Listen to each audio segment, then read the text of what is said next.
ಓಂ ಶಾಂತಿ 29/9/2024 ಪ್ರಾರ್ಥ ಮುರುಳಿ ಅವ್ಯಕ್ತ ಬಾಪ್ತಾದ ರಿವೈಸ್ 3-2-2002 ಮಧುಬನ. ಲಕ್ಷ್ಯ ಹಾಗೂ ಲಕ್ಷಣಗಳನ್ನು ಸಮಾನ ಮಾಡಿಕೊಳ್ಳಿರಿ. ಸರ್ವ ಖಜಾನೆಗಳಲ್ಲಿ ಸಂಪನ್ನರಾಗಿರಿ. ಇಂದು ಸರ್ವ ಖಜಾನೆಗಳ ಮಾಲೀಕ ತನ್ನ ಖಜಾನೆಗಳಿಂದ ಸಂಪನ್ನರಾಗಿರುವ ಮಕ್ಕಳನ್ನು ನೋಡುತ್ತಾ ಇದ್ದಾರೆ.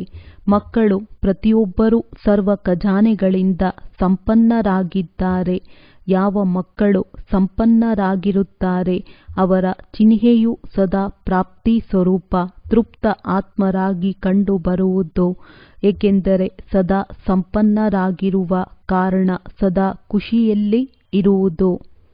ಏಕೆಂದರೆ ಸದಾ ಸಂಪನ್ನರಾಗಿರುವ ಕಾರಣ ಸದಾ ಖುಷಿಯಲ್ಲಿ ಇರುವುದು ಕಂಡುಬರುವುದು.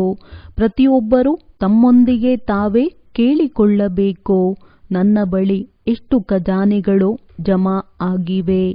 ಈ ಅವಿನಾಶಿ ಖಜಾನೆಯು ವರ್ತಮಾನದಲ್ಲಿಯೂ ಪ್ರಾಪ್ತಿ ಆಗಿವೆ ಹಾಗೂ ಭವಿಷ್ಯದಲ್ಲಿ ಅನೇಕ ಜನ್ಮಗಳವರೆಗೆ ತಮ್ಮ ಜೊತೆಯಲ್ಲಿ ಇರುತ್ತವೆ.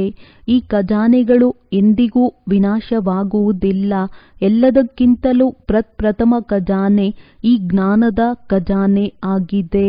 ಈ ಜ್ಞಾನದ ಖಜಾನೆಯಿಂದ ಈ ಸಮಯದಲ್ಲಿಯೂ ನೀವೆಲ್ಲರೂ ಮುಕ್ತಿ ಹಾಗೂ ಜೀವನ್ಮುಕ್ತಿಯ ಅನುಭವ ಮಾಡುತ್ತಿದ್ದೀರಿ. ಜೀವನದಲ್ಲಿರುತ್ತಾ ಹಳೆಯ ಜಗತ್ತಿನಲ್ಲಿರುತ್ತಾ ತಮೋಗುಣ ವಾಯುಮಂಡಲದಲ್ಲಿರುತ್ತಾ ಜ್ಞಾನದ ಖಜಾನೆಯ ಆಧಾರದಿಂದ ಈ ಎಲ್ಲ ವಾಯುಮಂಡಲ ಪ್ರಕಂಪನಗಳಿಂದ ಮುಕ್ತರಾಗಿದ್ದೀರಾ. ಕಮಲ ಪುಷ್ಪದ ಸಮಾನ ಅನಾಸಕ್ತ ಮುಕ್ತ ಆತ್ಮರು ದುಃಖದಿಂದ ಚಿಂತೆಗಳಿಂದ ಅಶಾಂತಿಯಿಂದ ಮುಕ್ತರಾಗಿದ್ದೀರಾ. ಜೀವನದಲ್ಲಿರುತ್ತಾ ದುಶ್ಚಟಗಳ ಬಂಧನದಿಂದ ಮುಕ್ತರಾಗಿದ್ದೀರಾ. ವ್ಯರ್ಥ ಸಂಕಲ್ಪಗಳ ಬಿರುಗಾಳಿಯಿಂದ ಮುಕ್ತರಾಗಿದ್ದೀರಾ. ಎಲ್ಲರೂ ಕೈ ಆಡಿಸುತ್ತಾ ಇದ್ದಾರೆ. ಹೀಗೆ ಮುಕ್ತಿ ಹಾಗೂ ಜೀವನ್ಮುಕ್ತಿ ಈ ಜ್ಞಾನ ಖಜಾನೆಗಳ ಫಲವಾಗಿದೆ, ಪ್ರಾಪ್ತಿಯಾಗಿದೆ. ಒಂದು ವೇಳೆ ವ್ಯರ್ಥ ಸಂಕಲ್ಪಗಳು ಬರಲು ಪ್ರಯತ್ನ ಮಾಡುತ್ತವೆ, ನಕಾರಾತ್ಮಕ ಸಂಕಲ್ಪಗಳೂ ಸಹ ಬರುತ್ತವೆ. ಆದರೆ ಜ್ಞಾನ ಅರ್ಥಾತ್ ತಿಳುವಳಿಕೆ ಆಗಿದೆ ಅಂದಾಗ ವ್ಯರ್ಥ ಸಂಕಲ್ಪ ಹಾಗೂ ನಕಾರಾತ್ಮಕ ಸಂಕಲ್ಪಗಳ ಕರ್ತವ್ಯವು ಬರುವುದಾಗಿದೆ ಹಾಗೂ ಜ್ಞಾನಿ ಆತ್ಮಗಳ ಕರ್ತವ್ಯವು ಇವುಗಳಿಂದ ಮುಕ್ತ ನ್ಯಾರ ಹಾಗೂ ತಂದೆಗೆ ಪ್ರಿಯರಾಗಿರುವುದಾಗಿದೆ. ಆದುದರಿಂದ ಜ್ಞಾನದ ಖಜಾನೆ ಪ್ರಾಪ್ತಿಯಾಗಿದೆಯೇ ಎಂದು ಪರಿಶೀಲನೆ ಮಾಡಿಕೊಳ್ಳಿ. ಸಂಪನ್ನ ಆಗಿದೆಯೇ? ಸಂಪನ್ನ ಆಗಿದ್ದೀರಾ ಅಥವಾ ಕಡಿಮೆ ಇದೆಯೇ? ಒಂದು ವೇಳೆ ಕಡಿಮೆ ಇದ್ದರೆ ಅದನ್ನು ಜಮಾ ಮಾಡಿಕೊಳ್ಳಿರಿ. ಹಾಗೆ ಖಾಲಿಯಾಗಿ ಇರಬೇಡಿ. ಹಾಗೆಯೇ ಯೋಗದ ಖಜಾನೆಯಿಂದ ಸರ್ವಶಕ್ತಿಗಳ ಪ್ರಾಪ್ತಿಯಾಗುತ್ತದೆ. ಆದುದರಿಂದ ಯೋಗದ ಖಜಾನೆಯ ಮುಖಾಂತರ ಸರ್ವಶಕ್ತಿಗಳು ಜಮಾ ಆಗಿವೆಯೇ ಎಂದು ನಿಮ್ಮನ್ನು ನೀವು ನೋಡಿಕೊಳ್ಳಿರಿ. ಒಂದು ವೇಳೆ ಒಂದು ಶಕ್ತಿಯಾದರೂ ಕಡಿಮೆ ಇದ್ದರೆ ಅದು ಸಮಯದಲ್ಲಿ ಮೋಸ ಮಾಡಿಬಿಡುತ್ತದೆ. ನಿಮ್ಮೆಲ್ಲರ ಸ್ವಮಾನವಾಗಿದೆ ಮಾಸ್ಟರ್ ಸರ್ವಶಕ್ತಿವಾನ್ ಎಂದು. ಕೇವಲ ಶಕ್ತಿವಂತರೆಂಬ ಸ್ವಮಾನವಿಲ್ಲ. ಸರ್ವಶಕ್ತಿವಾನ್ ಅಂದರೆ ಸರ್ವಶಕ್ತಿಗಳ ಖಜಾನೆ ಯೋಗ ಬಲದಿಂದ ಜಮಾ ಆಗಿದೆಯೇ, ತುಂಬಿದೆಯೇ? ಪ್ರಾಪ್ತಿ ಸ್ವರೂಪರಾಗಿದ್ದೀರಾ ಅಥವಾ ಕಡಿಮೆ ಇದೆಯೇ? ಏಕೆ? ಈಗ ತಮ್ಮ ಕೊರತೆಯನ್ನು ತುಂಬಿಕೊಳ್ಳಬಹುದು. ಇನ್ನೂ ಅವಕಾಶವಿದೆ. ಮುಂದೆ ಸಂಪನ್ನ ಮಾಡಿಕೊಳ್ಳುವ ಸಮಯವು ಸಮಾಪ್ತಿಯಾಗಿಬಿಡುವುದು. ಆಗ ಕೊರತೆಯು ಉಳಿದುಬಿಡುತ್ತದೆ. ಆದುದರಿಂದ ಈ ರೀತಿ ಪರಿಶೀಲನೆ ಮಾಡಿಕೊಳ್ಳಿರಿ. ಒಂದು ವೇಳೆ ಯಾವುದಾದರೂ ಶಕ್ತಿಯ ಶೇಕಡದಷ್ಟು ಪರ್ಸೆಂಟೇಜ್ ಕಡಿಮೆ ಇದ್ದರೆ ಫುಲ್ ಪಾಸ್ ಎಂದು ನಿಮ್ಮನ್ನು ಕರೆಯುವುದಿಲ್ಲ. ಏಕೆಂದರೆ ಯಾರನ್ನೇ ಕೇಳಿದರೂ ಸಹ ನಿಮ್ಮೆಲ್ಲರ ಲಕ್ಷ್ಯವು ಫುಲ್ ಪಾಸ್ ಆಗುವುದಾಗಿದೆಯಲ್ಲವೇ ಅಥವಾ ಅರ್ಧದಷ್ಟು ಪಾಸ್ ಆಗುವುದು ಆಗಿದೆಯೋ? ಎಲ್ಲರೂ ಹೇಳುತ್ತೀರಿ, ನಾವು ಸೂರ್ಯವಂಶೀಯರಾಗುತ್ತೇವೆ, ಚಂದ್ರವಂಶೀಯರಾಗುವುದಿಲ್ಲ. ಚಂದ್ರವಂಶಿ ಆಗುವಿರಾ? ಬಾಪ್ದಾದಾರವರು ತುಂಬ ಉತ್ತಮವಾದ ಸಿಂಹಾಸನವನ್ನು ಕೊಡುವರು. ಹಾಗಾದರೆ ಚಂದ್ರವಂಶೀಯವರಾಗುವಿರಾ? ಭಾರತೀಯ ಮಕ್ಕಳು ಸೂರ್ಯವಂಶೀಯವರಾಗಿ ಬಿಟ್ಟರೆ ವಿದೇಶದವರು ಚಂದ್ರವಂಶೀಯವರಾಗುವಿರಾ? ಆಗುವುದಿಲ್ಲ ಅಲ್ಲವೇ? ಸೂರ್ಯವಂಶೀಯವರಾಗಬೇಕು, ಚಂದ್ರವಂಶೀಯವರಾಗಬಾರದು. ಸೂರ್ಯವಂಶೀಯವರಾಗಲೇಬೇಕು. ಬಾಪ್ದಾದ ಚಿಟ್ಚಾಟ್ ಮಾಡುತ್ತಾ ಇದ್ದಾರೆ. ಸೂರ್ಯವಂಶೀಯವರಾಗಲೇಬೇಕೆಂಬ ದೃಢ ನಿಶ್ಚಯವಿದೆ. ತಂದೆ ಹಾಗೂ ಸ್ವಯಂ ಜೊತೆ ಪ್ರತಿಜ್ಞೆ ಮಾಡಿರುವಿರೆಂದಾಗ ಯಾವ ಶಕ್ತಿಯ ಕಡಿಮೆ ಆಗಬಾರದು. ಒಂದು ವೇಳೆ ಸಮಸ್ಯೆ ಪರಿಸ್ಥಿತಿಗನುಗುಣವಾಗಿ ಪರ್ಸೆಂಟೇಜ್ ಕಡಿಮೆಯಾಗಿ ಬಿಟ್ಟರೆ 14 ಕಲೆಯ ಚಂದ್ರವಂಶದವರಾಗಿ ಬಿಡುವಿರಿ. ಆದ್ದರಿಂದ ಬಾಪ್ದಾದಾರವರು ಈಗಿನ ಸಮಯದಲ್ಲಿ 4 ಕಡೆಯ ಎಲ್ಲ ಮಕ್ಕಳ ದಿನಚರಿ ಲೆಕ್ಕಪತ್ರವನ್ನು ರಿಜಿಸ್ಟರನ್ನು ಪರಿಶೀಲನೆ ಮಾಡುತ್ತಾ ಇದ್ದಾರೆ. ಬಾಪ್ದಾದಾರವರ ಬಳಿಯೂ ಸಹ ಮಕ್ಕಳ ಪ್ರತಿಯೊಬ್ಬರ ರಿಜಿಸ್ಟರ್ ಇದೆ. ಏಕೆಂದರೆ ಸಮಯದ ಅನುಸಾರವಾಗಿ ಮುಂಚಿತವಾಗಿಯೇ ಮಕ್ಕಳಿಗೆ ಬಾಪ್ದಾದಾರವರು ಏನು ತಿಳುವಳಿಕೆ ನೀಡುತ್ತಾ ಇದ್ದಾರೆಂದರೆ, ಸಮಯದ ತೀವ್ರತೆಗನುಗುಣವಾಗಿ ಇನ್ನು ಯಾವಾಗಲಾದರೂ ಎಂದು ಹೇಳಬೇಡಿರಿ. ಈಗಲೇ ಪ್ರಾಪ್ತಿ ಸ್ವರೂಪ ಆಗಬೇಕು ಎಂದು ಹೇಳಿರಿ. ಯಾವಾಗಲಾದರೂ ಆಗಿಬಿಡುವೆನು, ಮಾಡಿಬಿಡುವೆನು, ಆಗುವುದಂತೂ ಆಗಲೇಬೇಕು ಎಂದು ವಿಚಾರ ಮಾಡಬೇಡಿರಿ. ಆಗುವುದೇನೋ ಆಗಬೇಕು ಎಂದು ಹೇಳಬೇಡಿರಿ. ಈಗೀಗ ಮಾಡಲೇಬೇಕೆಂದು ನೆನಪಿಟ್ಟುಕೊಳ್ಳಿರಿ. ಸಮಯದ ಗತಿಯು ತೀವ್ರವಾಗುತ್ತಾ ಆತ್ಮವು ಇದೆ. ಆದುದರಿಂದ ತಂದೆ ಸಮಾನ ಆಗಬೇಕು, ಫುಲ್ ಪಾಸ್ ಆಗಬೇಕು, 16 ಕಲಾ ಸಂಪನ್ನ ಆಗಬೇಕೆಂಬ ಲಕ್ಷ್ಯವನ್ನೇನು ಇಟ್ಟುಕೊಂಡಿದ್ದೀರಿ? ಬಾಪ್ದಾದಾರವರೂ ಸಹ ಲಕ್ಷ್ಯ ಹಾಗೂ ಪ್ರತ್ಯಕ್ಷ ಸ್ವರೂಪದ ಲಕ್ಷಣಗಳು ಸಮಾನ ಆಗಿಬಿಡಬೇಕೆಂದು ಬಾಪ್ದಾದಾರವರು ಬಯಸುತ್ತಾರೆ.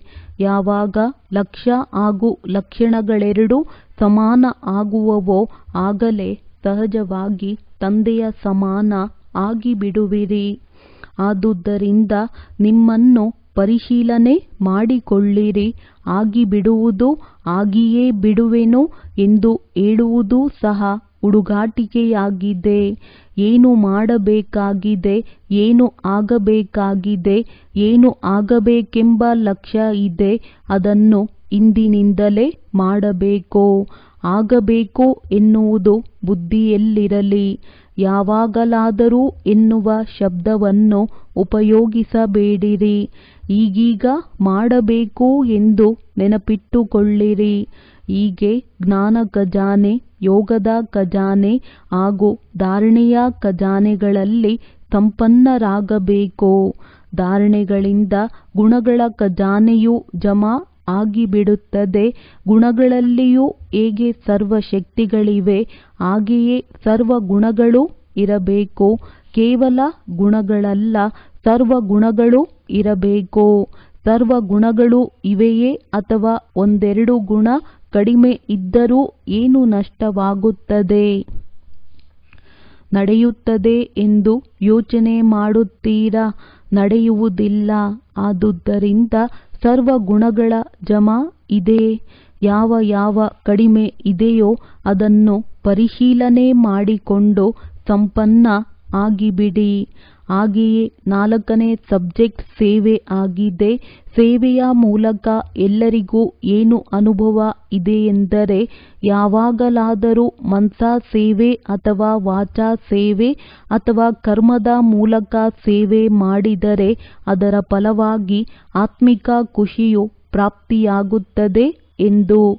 ಆದುದರಿಂದ ಸೇವೆಯ ಮೂಲಕ ಖುಷಿಯು ಎಷ್ಟರ ಮಟ್ಟಿಗೆ ಅನುಭೂತಿ ಆಗುತ್ತದೆ ಎನ್ನುವುದನ್ನು ನೋಡಿಕೊಳ್ಳಿರಿ. ಒಂದು ವೇಳೆ ಸೇವೆ ಮಾಡಿದರೂ ಸಹ ಖುಷಿ ಇಲ್ಲದಿದ್ದರೆ ಆ ಸೇವೆ ಯಥಾರ್ಥ ಸೇವೆ ಆಗುವುದಿಲ್ಲ. ಆ ಸೇವೆಯಲ್ಲಿ ಏನೋ ಕೊರತೆ ಇದೆ, ಆದ್ದರಿಂದ ಖುಷಿ ಪ್ರಾಪ್ತಿಯಾಗುವುದಿಲ್ಲ. ಸೇವೆಯ ಅರ್ಥವಾಗಿದೆ ಆತ್ಮವು ತನ್ನನ್ನು ಹರ್ಷಿತವಾಗಿ ಅರಳಿರುವ ಆತ್ಮಿಕ ಗುಲಾಬಿ ಖುಷಿಯ ಉಯ್ಯಾಲೆಯಲ್ಲಿ ಆಡುವಂತೆ ಅನುಭವ ಮಾಡುವವರು. ಆದುದರಿಂದ ಏನು ಪರಿಶೀಲನೆ ಮಾಡಿಕೊಳ್ಳಬೇಕೆಂದರೆ, ಇಡೀ ದಿನ ಸೇವೆ ಮಾಡಿದರೂ ಇಡೀ ದಿನದ ಸೇವೆಯ ಹೋಲಿಕೆಯಲ್ಲಿ ಅಷ್ಟು ಖುಷಿಯು ಆಯಿತೋ, ಅಥವಾ ಈ ರೀತಿ ಯೋಚನೆಯ ವಿಚಾರಗಳು ನಡೆಯುತ್ತಾ ಇದ್ದವೋ, ಇದಲ್ಲ ಅದು, ಅದಲ್ಲ ಇದು ಎಂದು ಯೋಚಿಸುತ್ತಿದ್ದೀರೋ, ನಿಮ್ಮ ಖುಷಿಯ ಪ್ರಭಾವವು ಮೊದಲನೆಯದಾಗಿ ನಿಮ್ಮ ಸೇವೆಯ ಸ್ಥಾನದ ಮೇಲೆ, ಎರಡನೆಯದಾಗಿ ಸೇವೆಯ ಜೊತೆಗಾರರ ಮೇಲೆ, ಮೂರನೆಯದಾಗಿ ಯಾವ ಆತ್ಮಗಳ ನಿಮಿತ್ತ ಸೇವೆ ಮಾಡಿದ್ದೀರೋ ಆ ಆತ್ಮಗಳು ಈ ವಾಯುಮಂಡಲದಲ್ಲಿ ಖುಷಿಯಾಗಿ ಬಿಡಬೇಕು. ಇದು ಸೇವೆಯ ಖಜಾನೆಯ ಖುಷಿಯ ಪ್ರಾಪ್ತಿಯಾಗಿದೆ. ಮತ್ತೊಂದು ವಿಚಾರ, 4 ಸಬ್ಜೆಕ್ಟ್ಗಳಂತೂ ಬಂದುಬಿಟ್ಟವು. ಇನ್ನೊಂದು ಸಂಬಂಧ ಸಂಪರ್ಕ, ಅದು ಕೂಡ ಅಗತ್ಯವಾಗಿದೆ. ಏಕೆ? ಹಲವು ಮಕ್ಕಳು ಏನು ಎಂದುಕೊಂಡಿದ್ದಾರೆಂದರೆ, ಬಾಪ್ ದಾದಾರವರೊಂದಿಗಂತೂ ಸಂಬಂಧವು ಇದ್ದೇ ಇದೆ. ಪರಿವಾರದಲ್ಲಿ ಇರಲಿ ಅಥವಾ ಇಲ್ಲದಿರಲಿ ಅದರಿಂದೇನು ನಷ್ಟವಾಗುತ್ತದೆ? ಬೀಜದೊಂದಿಗಂತೂ ಇದ್ದೇ ಇದೆ. ಆದರೆ ನೀವು ವಿಶ್ವದ ಮೇಲೆ ರಾಜ್ಯಭಾರ ಮಾಡಬೇಕಲ್ಲವೇ? ಆದುದರಿಂದ ರಾಜ್ಯದಲ್ಲಿ ಸಂಬಂಧದಲ್ಲಿ ಬರಲೇಬೇಕಾಗುತ್ತದೆ. ಆದ್ದರಿಂದ ಪರಿವಾರದ ಸಂಬಂಧ ಸಂಪರ್ಕದಲ್ಲಿ ಬರಲೇಬೇಕಾಗುತ್ತದೆ. ಸಂಬಂಧ ಸಂಪರ್ಕದಲ್ಲಿನ ಯಥಾರ್ಥ ಖಜಾನೆಯು ಆಶೀರ್ವಾದಗಳು ದೊರೆಯುತ್ತದೆ. ಸಂಬಂಧದ ಸಂಪರ್ಕದಲ್ಲಿ ಬಾರದಿದ್ದರೆ ಆಶೀರ್ವಾದಗಳ ಖಜಾನೆಯು ಜಮಾ ಆಗುವುದಿಲ್ಲ.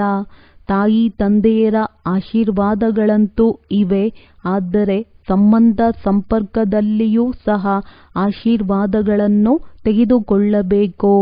ಒಂದು ವೇಳೆ ಆಶೀರ್ವಾದಗಳು ದೊರೆಯದಿದ್ದರೆ, ಆಶೀರ್ವಾದದ ಅನುಭವ ಆಗದಿದ್ದರೆ, ಸಂಬಂಧ ಸಂಪರ್ಕದಲ್ಲಿ ಏನೋ ಕೊರತೆ ಇದೆ ಎಂದು ತಿಳಿದುಕೊಳ್ಳಿರಿ.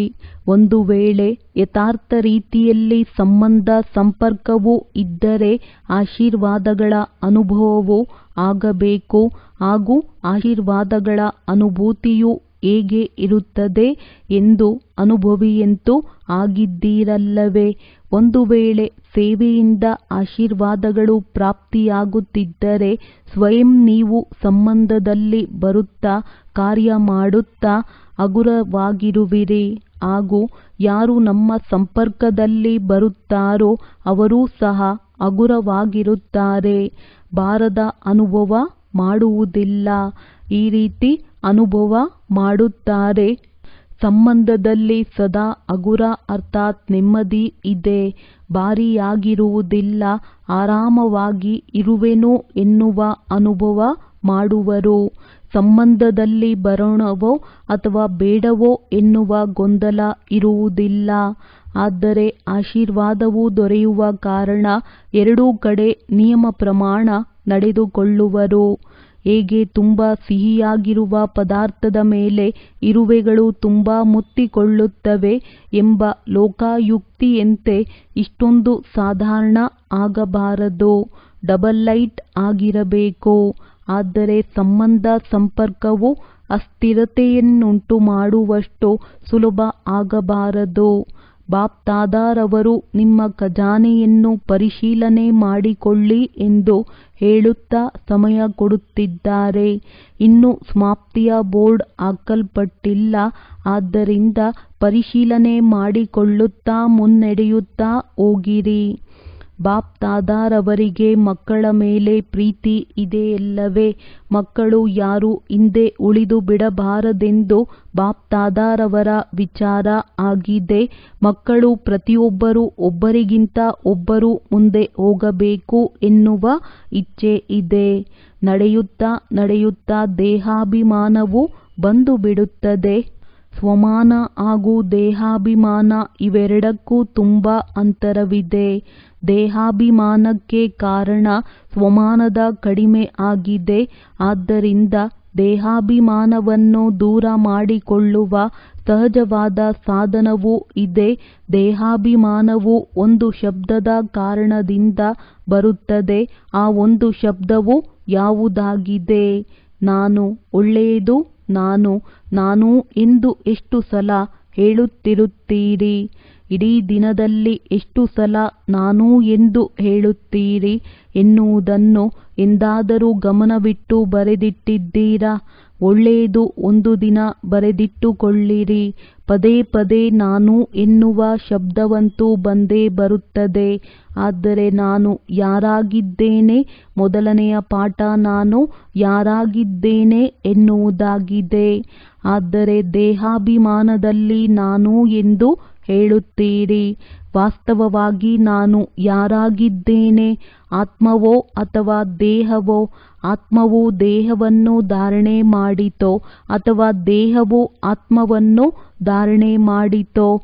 ಆತ್ಮವು ದೇಹವನ್ನು ಧಾರಣೆ ಮಾಡಿತು. ಹೀಗೆ ಹೇಳುವುದು ಸರಿಯಾಗಿದೆ. ಆತ್ಮವು ದೇಹವನ್ನು ಧಾರಣೆ ಮಾಡಿರುವ ಕಾರಣ ನಾನು ಯಾರಾಗಿದ್ದೇನೆ? ನಾನು ಆತ್ಮನಾಗಿದ್ದೇನೆ ಅಲ್ಲವೇ?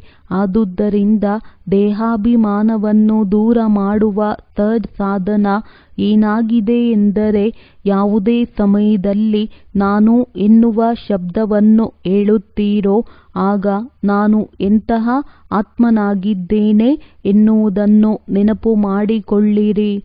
ಆತ್ಮ ನಿರಾಕಾರ ಆಗಿದೆ, ದೇಹವು ಸಾಕಾರ ಆಗಿದೆ. ನಿರಾಕಾರ ಆತ್ಮವು ಸಾಕಾರ ದೇಹವನ್ನು ಧಾರಣೆ ಮಾಡಿರುವುದರಿಂದ ಎಷ್ಟು ಸಲ ನಾನು ಎನ್ನುವ ಶಬ್ದವನ್ನು ನುಡಿಯುತ್ತೀರೋ ಅಷ್ಟು ಸಮಯ ನಾನು ನಿರಾಕಾರ ಆತ್ಮನು ಸಾಕಾರ ಶರೀರದಲ್ಲಿ ಪ್ರವೇಶ ಮಾಡಿದ್ದೇನೆ ಎನ್ನುವುದನ್ನು ನೆನಪು ಮಾಡಿಕೊಳ್ಳಬೇಕು. ಯಾವಾಗ ನಿರಾಕಾರ ಸ್ಥಿತಿಯ ನೆನಪು ಇರುವುದೋ ಆಗ ಸ್ವತಃವಾಗಿಯೇ ನಿರಹಂಕಾರಿ ಆಗಿಬಿಡುವಿರಿ. ದೇಹಾಭಿಮಾನವು ಸಮಾಪ್ತಿಯಾಗಿ ಬಿಡುವುದು. ಅದೇ ಮೊದಲನೆಯ ಪಾಠ. ನಾನು ಯಾರಾಗಿದ್ದೇನೆ ಎನ್ನುವುದನ್ನು ಸ್ಮೃತಿಯಲ್ಲಿಟ್ಟುಕೊಂಡು ನಾನು ಎಂತಹ ಆತ್ಮನಾಗಿದ್ದೇನೆ ಎಂದು ಆತ್ಮದ ನೆನಪು ಬರುವುದರಿಂದ ನಿರಾಕಾರಿ ಸ್ಥಿತಿಯು ಪಕ್ಕಾ ಆಗಿಬಿಡುವುದು.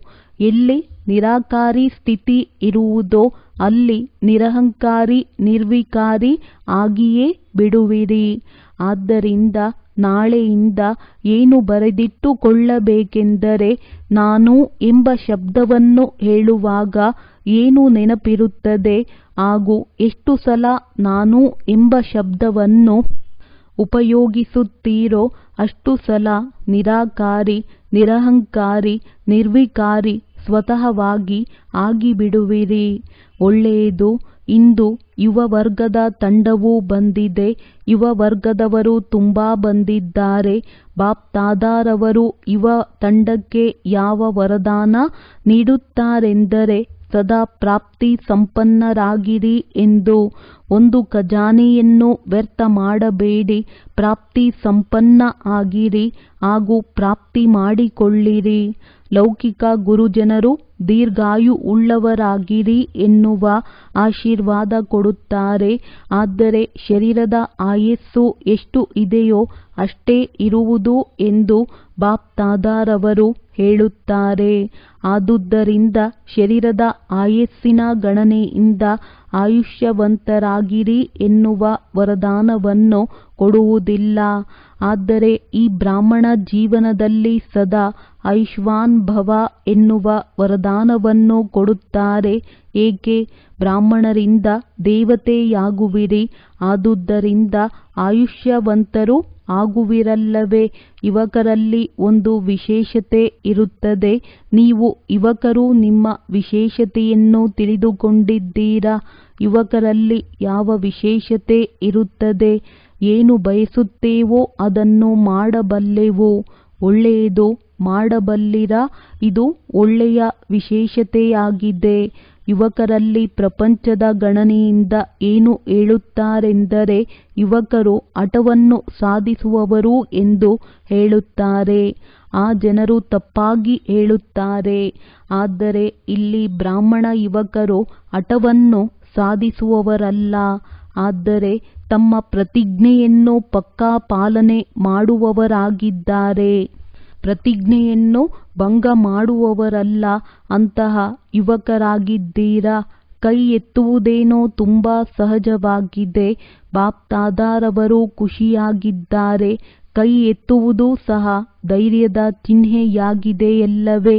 ಆದರೆ ಪ್ರತಿದಿನವೂ ಅಮೃತ ವೇಳೆಯ ಸಮಯದಲ್ಲಿ ತಂದೆಯೊಂದಿಗೆ ಮಾಡಿರುವ ಪ್ರತಿಜ್ಞೆಯಿಂದ, ಈ ಬ್ರಾಹ್ಮಣ ಜೀವನದ ಪ್ರಾಪ್ತಿಯಿಂದ, ಸೇವೆಯಿಂದ ಎಂದು ಸಂಕಲ್ಪದಲ್ಲಿಯೂ ಸಹ ಹಿಂದೆ ಸರಿಯುವುದಿಲ್ಲ ಎಂದು ನಿಶ್ಚಯ ಮಾಡಿಕೊಳ್ಳಿರಿ.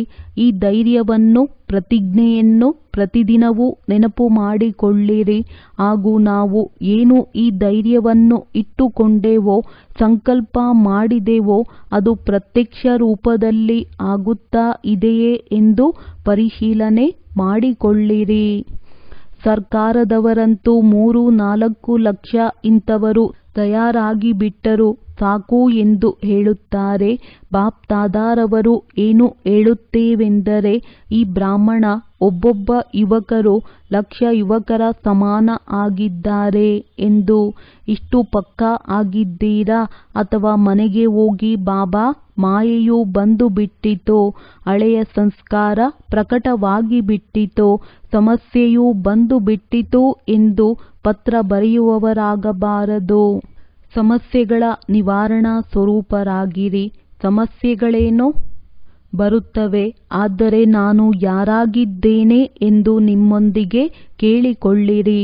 ನಿವಾರಣಾ ಸ್ವರೂಪ ಆಗಿದ್ದೇನೋ ಅಥವಾ ಸಮಸ್ಯೆಯಿಂದ ಸೋಲು ಅನುಭವಿಸುವವನಾಗಿದ್ದೇನೋ ಎಂದು ಕೇಳಿಕೊಳ್ಳಿರಿ. ನಿಮ್ಮೆಲ್ಲರ ಸ್ವಮಾನ ಏನಾಗಿದೆ? ವಿಜಯಶಾಲಿ ರತ್ನವೋ ಅಥವಾ ಪರಾಜಯ ಹೊಂದುವ ರತ್ನ ಆಗಿದ್ದೀರೋ? ವಿಜಯಶಾಲಿ ರತ್ನ ಆಗಿದ್ದೀರಿ. ಬ್ರಾಹ್ಮಣ ಜನ್ಮತಃ ಬಾಪ್ದಾದಾರವರು ಪ್ರತಿಯೊಬ್ಬ ಬ್ರಾಹ್ಮಣನ ಮಸ್ತಕದಲ್ಲಿ ವಿಜಯದ ತಿಲಕವನ್ನು ಅಮರವಾಗಿ ಇಟ್ಟು ಬಿಟ್ಟಿದ್ದೇವೆ. ಆದುದರಿಂದ ನೀವು ಅಮರಭವದ ವರದಾನಿಯಾಗಿದ್ದೀರಿ. ಈಗ ನಿಮ್ಮೊಂದಿಗೆ ಈ ಪ್ರತಿಜ್ಞೆ ಮಾಡಿಕೊಳ್ಳಿರಿ. ಸುಮ್ಮನೆ ಪ್ರತಿಜ್ಞೆ ಎಂದು ಹೇಳಿದರೆ ಎಲ್ಲರೂ ಮಾಡಿಬಿಡುತ್ತೀರಿ. ಆದರೆ ನಿಮ್ಮ ಮನಸ್ಸಿನಲ್ಲಿ ನಿಮ್ಮೊಂದಿಗೆ ಏನು ಪ್ರತಿಜ್ಞೆ ಮಾಡಿಕೊಳ್ಳಬೇಕೆಂದರೆ, ಎಂದಿಗೂ ಸಂಸ್ಕಾರಗಳ ವಶ ಆಗುವುದಿಲ್ಲ ಎಂದು. ತಂದೆಯ ಸಂಸ್ಕಾರಗಳು ಏನಾಗಿವೆಯೋ ಅವು ಬ್ರಾಹ್ಮಣ ಆತ್ಮನಾದ ನನ್ನ ಸಂಸ್ಕಾರಗಳಾಗಿವೆ. ದ್ವಾಪರ ಕಲಿಯುಗದ ಸಂಸ್ಕಾರಗಳು ಏನಿವೆಯೋ ಅವು ನನ್ನ ಸಂಸ್ಕಾರಗಳಲ್ಲ, ಏಕೆಂದರೆ ಅವುಗಳು ತಂದೆಯ ಸಂಸ್ಕಾರಗಳಲ್ಲ ಎಂದು ತಿಳಿಯಬೇಕು. ಈ ತಮೋಗುಣಿ ಸಂಸ್ಕಾರಗಳು ಬ್ರಾಹ್ಮಣರ ಸಂಸ್ಕಾರಗಳಾಗಿವೆಯೇ? ಆಗಿಲ್ಲವಲ್ಲವೇ? ಆದುದರಿಂದ ನೀವು ಯಾರಾಗಿದ್ದೀರಿ? ಬ್ರಾಹ್ಮಣರಾಗಿದ್ದೀರಿ ಅಲ್ಲವೇ? ಬಾಪ್ದಾದಾರವರಿಗೂ ಸಹ ಯುವಕ ತಂಡದವರ ಬಗ್ಗೆ ಹೆಮ್ಮೆ ಇದೆ. ನೋಡಿರಿ, ದಾದಿಯವರಿಗೂ ಸಹ ಯುವಕರ ಬಗ್ಗೆ ಅಭಿಮಾನವಿದೆ. ದಾದೀಜಿಯವರಿಗೆ ಯುವಕರೊಂದಿಗೆ ಪ್ರೀತಿ ಇದೆಯಲ್ಲವೇ? ವಿಶೇಷ ಪ್ರೀತಿ ಇದೆ. ಕುಮಾರರು ಸುಕುಮಾರರಾಗಿದ್ದೀರಾ. ಕೇವಲ ಕುಮಾರರಲ್ಲ, ಸುಕುಮಾರ ಆಗಿದ್ದೀರಿ. ಒಬ್ಬೊಬ್ಬ ಕುಮಾರರು ವಿಶ್ವದ ಕುಮಾರರನ್ನು ಪರಿವರ್ತನೆ ಮಾಡುವವರಿದ್ದೀರಿ. ಒಳ್ಳೆಯದು. ಕುಮಾರರಿಗೆ ಒಂದು ಕೆಲಸವನ್ನು ಕೊಡೋಣವೇ? ಮಾಡುವ ಧೈರ್ಯವಿದೆಯೇ? ಮಾಡಬೇಕಾಗುತ್ತದೆ. ಕುಮಾರಿಯರು ಮಾಡುವಿರಾ? ಹಾಗಾದರೆ ನಿಮಗೆ ಒಂದು ಕಾರ್ಯವನ್ನು ಕೊಡುತ್ತೇನೆ, ಗಮನವಿಟ್ಟು ಕೇಳಿರಿ. ಮುಂದಿನ ಮಿಲನದ ಸೀಸನ್ ಏನು ಇರುವುದೋ ಆ ಮುಂದಿನ ಸೀಸನ್ನಿನಲ್ಲಿ ಇಂತಹದ್ದೇ ಕುಮಾರರ ವಿಶೇಷ ಕಾರ್ಯಕ್ರಮವನ್ನು ಇಟ್ಟುಕೊಳ್ಳುವೆವು. ಆದರೆ ಎನ್ನುವುದು ಸಹ ಇದೆ. ಜಾಸ್ತಿ ಕಾರ್ಯವನ್ನು ಕೊಡುವುದಿಲ್ಲ. ಒಬ್ಬೊಬ್ಬ ಕುಮಾರರು 10 ಕುಮಾರರ ಚಿಕ್ಕದಾದ ಕೈ ಕಡಗವನ್ನು ತಯಾರು ಮಾಡಿಕೊಂಡು ಕರೆತನ್ನಿರಿ. ಕೈಯಲ್ಲಿ ಖಡ್ಗವು ಬೀಳುತ್ತದೆ ಎಲ್ಲವೇ. ಬ್ರಹ್ಮ ಬಾಬಾರವರಿಗೂ ಸಹ ಕೈಯಲ್ಲಿ ಹೂಗಳ ಖಡ್ಗವನ್ನು ಹಾಕುತ್ತಾರೆ. ಹಾಗೆಯೇ ಒಬ್ಬೊಬ್ಬ ಕುಮಾರರು ಕಚ್ಚಾ ಕುಮಾರರನ್ನು ಕರೆತರಬಾರದು, ಪಕ್ಕಾ ಕುಮಾರರನ್ನು ಕರೆತರಬೇಕು. ಮಧುಬನದವರಂತೂ ಬಂದರು, ಆದರೆ ಮನೆಗೆ ಹಿಂತಿರುಗಿ ಹೋದ ಮೇಲೆ ಪರಿವರ್ತನೆ ಆಗಿಬಿಟ್ಟರು ಎಂದು ಆಗಬಾರದು.